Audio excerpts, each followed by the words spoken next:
everyone, my name is Elena and today we're gonna learn about The Four Puppets, which was written by Adam Shepard. Here there are four puppets, which has his own virtue. So let's start the story. Once there was a puppet maker who had a son named Ong. The father always hoped his son would grow up to be a puppet maker too. But to Ong, such a life was far from exciting. Father, said Ong one day, I decided to leave home and seek my fortune. The puppet maker looked up sadly from his work. The life of a puppet maker is an honorable one, but if you must go, let me give you companions for your journey. He showed his son four wooden puppets he had made. Each has its own virtue and value, he said. The first puppet was the king of gods. The puppet maker said, his virtue is wisdom. The second puppet was a green-faced ogre. His virtue is strength. The third was a mystic sorcerer. His virtue is knowledge. The fourth was a holy hermit. His virtue is goodness.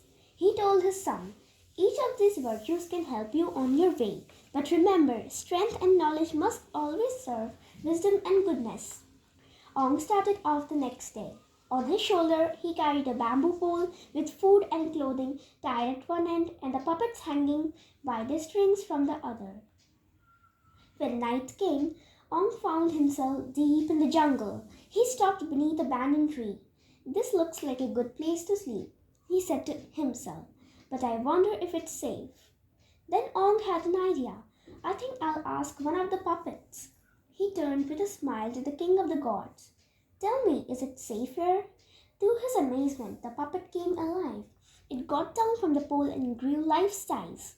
Ong, said the god, look around you. This is the fourth step to wisdom. If you fail to see what is right before you, how easy it will be for others to misguide you. Then the puppet hung again from the pole. When Ong got over his shock, he looked carefully all around the tree. There in the soft earth were the tracks of a tiger. That night he slept not on the ground but in the branches above. He was glad he did, for in the middle of the night he saw a tiger coming prowling below him. The next day took Ong into the mountains, where he saw a caravan coming along the road below. A dozen bullock carts were piled high with costly goods. That caravan must belong to a rich merchant. Ong told himself. He turned to the ogre. Tell me, how can I gain such riches? If you have strength, you can take whatever you like, boomed the ogre. He stamped his foot and the earth shook. Below them, dirt and rocks broke loose into a landslide and blocked the road. The terrified drivers jumped from the carts and ran off. Ong hurried down and rushed from one cart to another, gaping at the rich fabrics and precious metals. All of it is mine, he cried. Just then Ong heard a sob. Huddled in one of the carts was a lovely young woman his own age. I won't hurt you, said Ong gently. Who are you? My name is Mala, she said in a small voice. My father is the owner of the caravan. We were on our way to meet him. Ong fell in love with her. He wanted to keep Mala with him forever. Don't worry, he said. I'll take you with me and care for you. Mala sat up angrily. Take me like you're taking everything else, but you're just a thief and I'll never, ever speak to you. Ong was shocked. Was he really just a thief? The ogre came up beside him. Don't listen to her. The important thing is you got what you wanted. Now let's go. That afternoon they came out of the mountains not far from the capital city. Ong turned to the sorcerer. What should I do with this riches? The puppet came to life as Mala looked on with wide eyes. If you want your wealth to grow, he said, you must learn the secrets of nature. He tapped Ong with his band. Together they rose high into the air. Looking down, Ong saw everything. He could tell what land was best for farming and which mountains held gold and silver. This is wonderful, said Ong.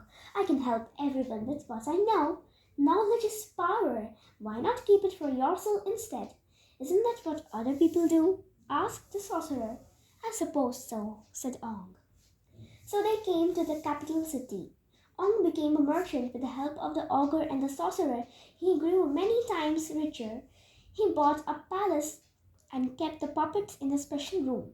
But Ong was not happy, for Mala still would not speak to him. One day he placed before her a headdress set with large rubies, sapphires, and emeralds. It cost Ong a third of its wealth. Mala took one look and pushed it away and said not a word. Ong was heartbroken. The next morning, he decided to find Mala's father and help him. Maybe then she'd forgive him. But the ogre and the sorcerer advised him against it. Besides, they said, Mala ran away last night. In despair, Ong now turned to the holy hermit for the first time. You imagined that the wealth brings happiness, but what is important is not what you have but what you do with it. Ong realized his mistake. From that day, he used his wealth to do good. He built a pagoda and offered food and shelter to all the visitors. One day, Ong saw a woman he knew well. An older man stood beside her, both of them wearing humble clothes. Mala! Cried Ong. He rushed over to them and knelt before her puzzled father. Sir, I've done you great wrong. I beg your forgiveness. All I have, I give it up gladly. I'll be content to return to my village and make puppets. Father, said Mala softly, this is Ong, but he has changed. So it would seem, said her father. If so, it would be a shame to let him go. Perhaps you'd like to work for me. So Ong became the merchant's assistant, and when Mala's heart was born, his son-in-law, Ong still called on the puppets. But though he was held often by strength and knowledge, he was always guided by wisdom and goodness. So, the author's name is Aaron Shepard, who is an American children's author.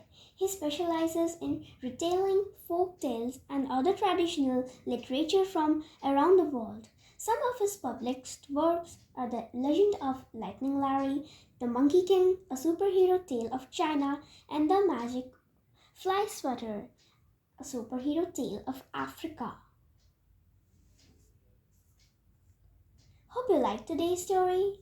Okay, bye.